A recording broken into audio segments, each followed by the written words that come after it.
Jamie's Crying by Van Halen here on Democracy Now!, democracynow.org, The War and Peace Report. I'm Amy Goodman with Juan Gonzalez. We turn now to a controversial trade pact between the United States and 8 Pacific nations that until now has remained largely secret. It's called the Trans-Pacific Partnership, or TPP. A chapter from the draft agreement leaked Wednesday outlines how it would allow foreign corporations operating in the United States to appeal key regulations to an international tribunal. The body would have the power to override U.S. law and issue penalties for failure to comply with its rulings.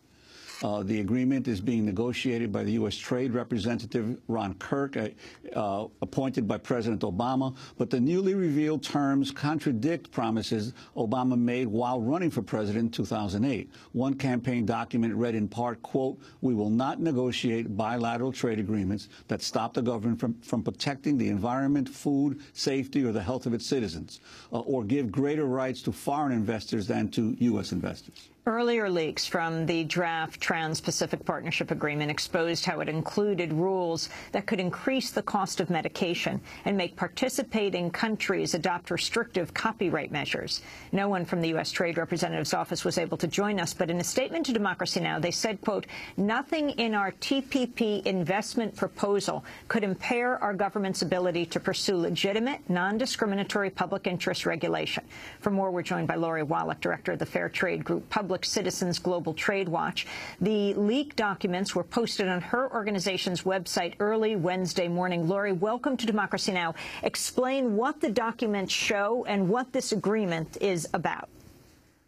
Well, it's been branded as a trade agreement, but really it is enforceable corporate global governance. The agreement requires that every signatory country conform all of its laws, regulations, and administrative procedures to what are 26 chapters of very comprehensive rules, only 2 of which have anything to do with trade. The other 24 chapters set a whole array of corporate new privileges and rights and handcuff governments, limit regulation. So the chapter that leaked, and it's actually on the website of Citizens Trade Campaign, it's a national coalition for fair trade, that chapter is the chapter that sets up new rights and privileges for foreign investors, including their right to privately enforce this public treaty by suing our government, raiding our treasury, over costs of complying with the same policies that all U.S. companies have to comply with. It's really outrageous. Well, Lori, there's been quite a bit of complaint, even in Congress, about the secretive nature of these continuing negotiations. About 600 or so corporate advisors have access to information that even members of Congress don't. Could you talk about how that has come about? Well, this is how you get a text and in a potential agreement that is this outrageous. I mean, this isn't just a bad trade agreement. This is a 1%er power tool that could rip up our basic needs and rights. How that happens is the negotiations have been done in total secrecy. So for 2.5 years, until this leak emerged, people have suspected what's going on because, as you said, under U.S. law, there are 600 official advisors. They have security clearance to see the text. They advise the U.S. position. Meanwhile, the Senator, Ron Wyden, who is the chairman of the Trade Committee in the Senate, the committee with jurisdiction over the TPP, has been denied access to the text, as has his staff, who has security clearance, to a point where this man, who has supported agreements like this in the past, has filed legislation demanding he have the right to see the agreement that he's supposed to be having oversight with. He's on the Intelligence Committee, and he has security clearance. So he can see our nuclear secrets. He just can't see this corporate Bill of Rights that is trying to be slipped into effect in the name of being a trade agreement. It's a very elegant Trojan horse strategy. You brand it one thing, and then you put an agenda that could not survive sunshine into this agreement. We have been able also to get some of the texts on patents, expanding patents for big pharma, jacking up medicine prices. And we have analysis on our website, tradewatch.org, as well as information about how to get involved. Because These agreements are a little bit like Dracula. You drag them in the sunshine and they do not fare well. But all of us, and also across all of the countries involved, there are citizen movements that are basically saying, this is not in our name. We don't need global enforceable corporate rights. We need more democracy. We need more accountability. Lori, and this agreement's the antithesis. I want to read part of the comment we got from the U.S. Trade Representative's office when we invited them on today's show. They wrote, quote, the Obama administration's infused unprecedented transparency into the TPP negotiations. We've worked with members of Congress and invited stakeholders to every round of negotiations where they've given presentations and met with individual negotiating teams. We're always looking for ways to enhance provisions on transparency and public participation. Lori Wallach, your comment. Well, to start with, the idea of transparency of the current negotiators is a one-way mirror. We can basically talk to them and do presentations. But as this leak shows, nothing that the public interest organizations, and it's a huge array of organizations from faith groups to consumer groups, environmental, labor, nothing that we have said is now reflected in the U.S. position in this negotiation, which I'm sad to say is the most extreme. I mean, the U.S. is even opposing proposals in this agreement to try and make sure countries have the ability to use financial regulation to ensure financial stability. The U.S. positions don't reflect what we've been saying, but we can talk at them. But just to put this in perspective, in the last negotiation of a big regional agreement, that was the Free Trade Area of the Americas in the 1990s, 34 countries, very complicated agreement. 2 years into the negotiation, the entire draft text was published officially by the governments. Here we are 3 years into this negotiation with 8 countries, and they will not publish a sentence. In fact, it finally leaked that they had signed a special agreement not to release any draft text for 4 years after negotiations are done, a secrecy agreement on top of the normal secrecy. And when asked, Ron Kirk, the trade representative, why, in the past the U.S. has sent out draft text, the WTO, hardly a paradigm of transparency, publishes draft text. What's going on, he was asked. He said, well, in the past, for instance, the Free Trade Area of the Americas, when the text was revealed, we couldn't finish it. Now, what sort of indictment is that of what they are doing behind closed doors? That merely allowing the public who will live with the results and Congress to know what's up is going to somehow derail the plans to lock us in. Because what's really important to understand about these agreements, it's not about trade, and it's like cement. Once the cement dries in these agreements, you can't change the rules unless all the other countries agree to amend the agreement. So what we're talking about with this leaked chapter is literally a parallel system of justice. People have domestic laws in courts trying to defend our rights and get our needs met. Corporations would have a parallel system of private attorneys, 3 of them, no conflict of interest laws.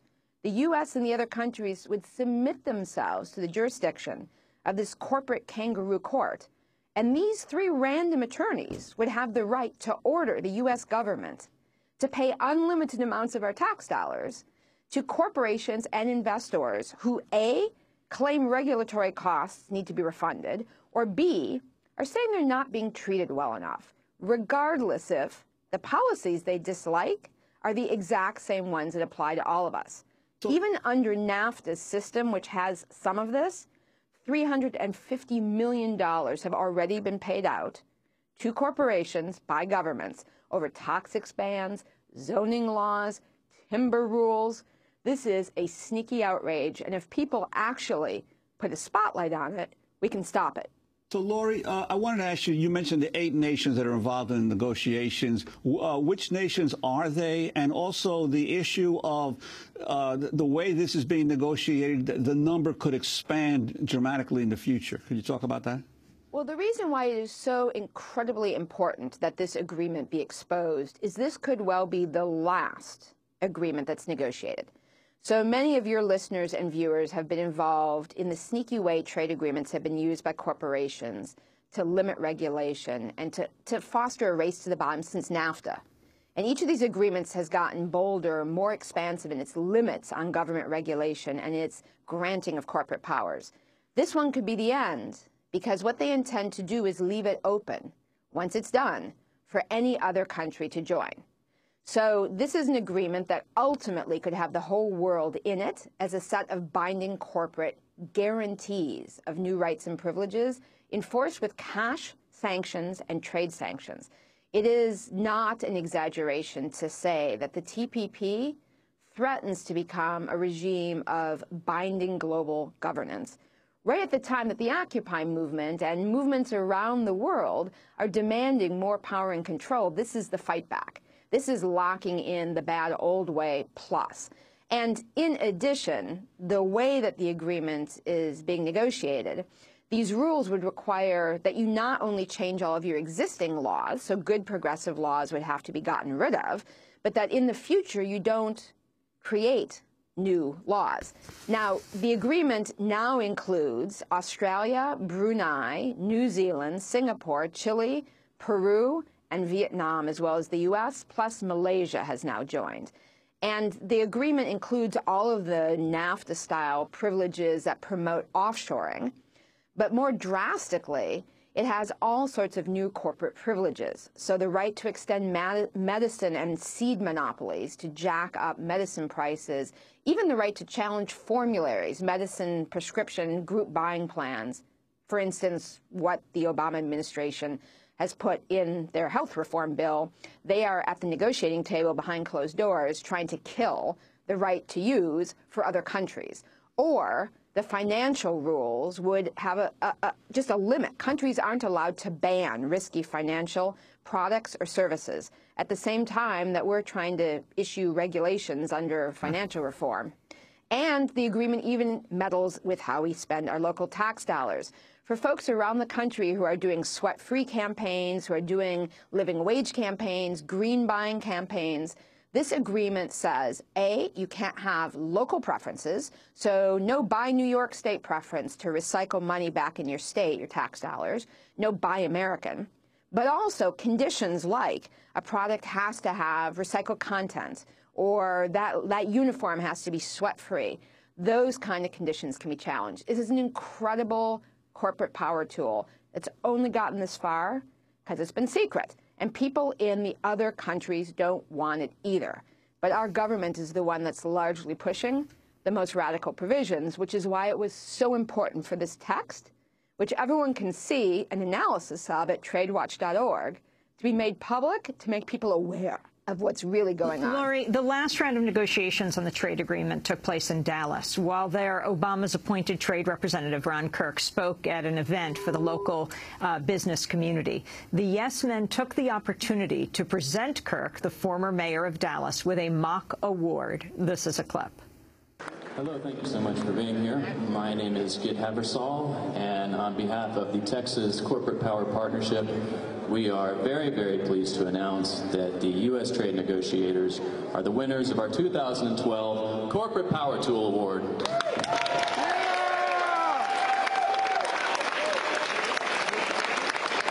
We would like to personally thank the negotiators for their relentless efforts. The TPP agreement is shaping up to be a great way for us to maximize our profits, regardless of what the public of this nation or any other nation thinks is right. The next round of negotiations on TPP are scheduled over the July 4th holiday weekend. Lori Wallach, can you comment on this? And also what I assume would be President Obama's response, if talking behind the scenes, like perhaps tonight when he's going to be at Sarah Jessica Parker's house with raising a lot of money. The financial sector is donating $37 million to Mitt Romney so far. The Obama administration's haul, $4.8 million. That even his own Wall Street supporters are going over to Romney right now. So he would say he is doing better than Romney would in trying to take on these guys. I think that for President Obama, there are two scenarios. One is he has not been on top of what these negotiators are doing. This really has been under the radar. It's so important that the text finally came out because it sends a warning to Congress, to the public, et cetera. And that's basically he's got negotiators on the loose. They are many of the same people who during the Clinton administration got us into NAFTA. They're recycled back into the trade negotiating team. The other alternative explanation is just the money one, which is it is the case that this is an agreement the 1% loves. This is sort of a 1%er fantasy. It's not just that on the margins and in national governments you have to keep fighting with all your money and lobbying to try and get what you want. This would lock it in for the future, indefinitely. We want to thank you very much for being with us, Director of Public Citizens Global Trade Watch, and we will continue to watch this.